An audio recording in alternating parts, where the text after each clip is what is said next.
देखिए आज हम लोग इस वीडियो में क्लास 10th के मैथ चैप्टर 5.3 का क्वेश्चन नंबर 15 को हम लोग हल करेंगे। देखिए क्वेश्चन बहुत लंबा है फिर भी हम लोग पढ़ते हैं।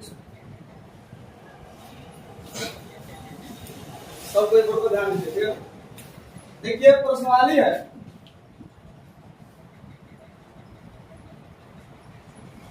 प्रश्नावली 5.,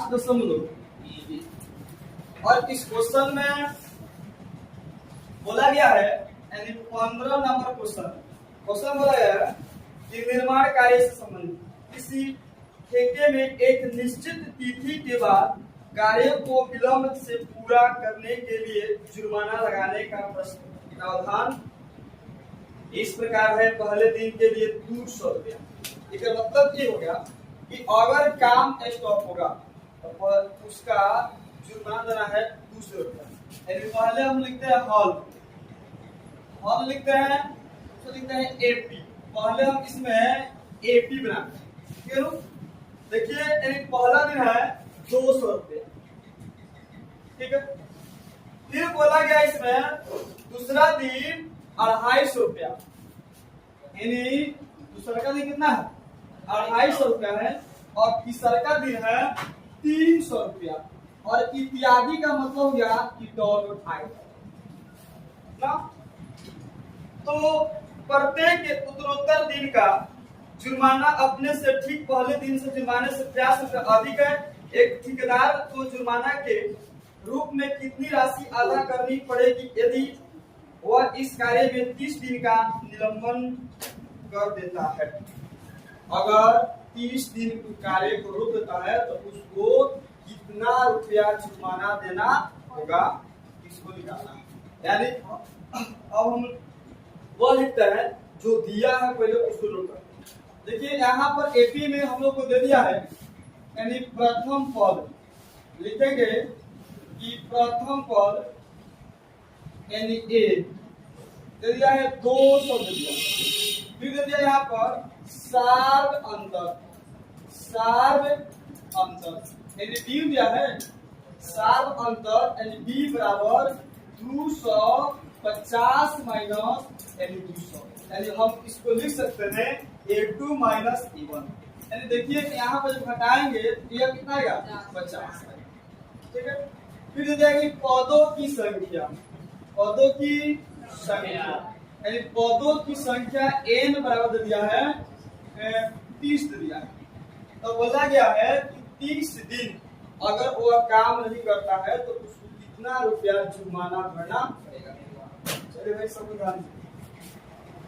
तो देखिए यहाँ पर लगाते हैं फॉर्मूला कि SN बराबर यानी n/2 पोस्ट में 2a plus n minus 1 into d। देखिए यहाँ पर n के मान हम लोग को पहले से दिया है यानी 30 दिया है, और बाटा कितना 2 रहेगा। फिर आगे इसमें है 2 और a का मान दिया है 200 दिया, यानी a का मान 200 इसमें दिया गया है तो 200 लिख दिया प्लस का प्लस। देखिए n का मान कितना दिया 30 तो 30 माइनस कितना 1। देखिए यानी d के मान यहाँ पर दिया है कितना 50 दिया है तो 50 लिया, और बड़ा क्वेश्चन में इसको हल कर। देखिए यहाँ पर इसको पूरा यानी कटेगा नो 15 मार्क कटेगा। फिर 12 क्वेश्चन देते हैं। देखिए यानी 200 गुना 2 करेंगे ये आएगा कितना 400 प्लस के यानी 29, यानी यहाँ पर आएगा। इसे मान लीजिए कि 30 में से 1 घटेगा तो यहाँ पर आएगा कि 29 गुने 50 में आएगा। इसको हम लोग लेके आते हैं ऊपर, यहाँ पर लेकर। देखिए यहाँ पर आएगा 15 गुना 15 पोस्ट यानी 400 प्लस 29 गुने 50 होता है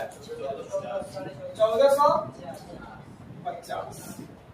यानी इसका मतलब ये हो गया कि 29 50 में जब हम गुना करेंगे तो यह आएगा 1450 आएगा, और फिर 15 जो पोस्ट में है पहले उसको हम लोग जोड़ लेंगे, यानी यह आएगा हमारा यानी 1850, यानी इसको हम लिख सकते हैं गुना में 1850। अब 1850 से 15 को गुना करेंगे 27,750, यानी अब हम कह सकते हैं कि इसका आंसर 27,750 होगा। लेकिन एक सुनिए, बताना चाहते हैं कि अगर आप क्लास 10th में हैं, तो हमारा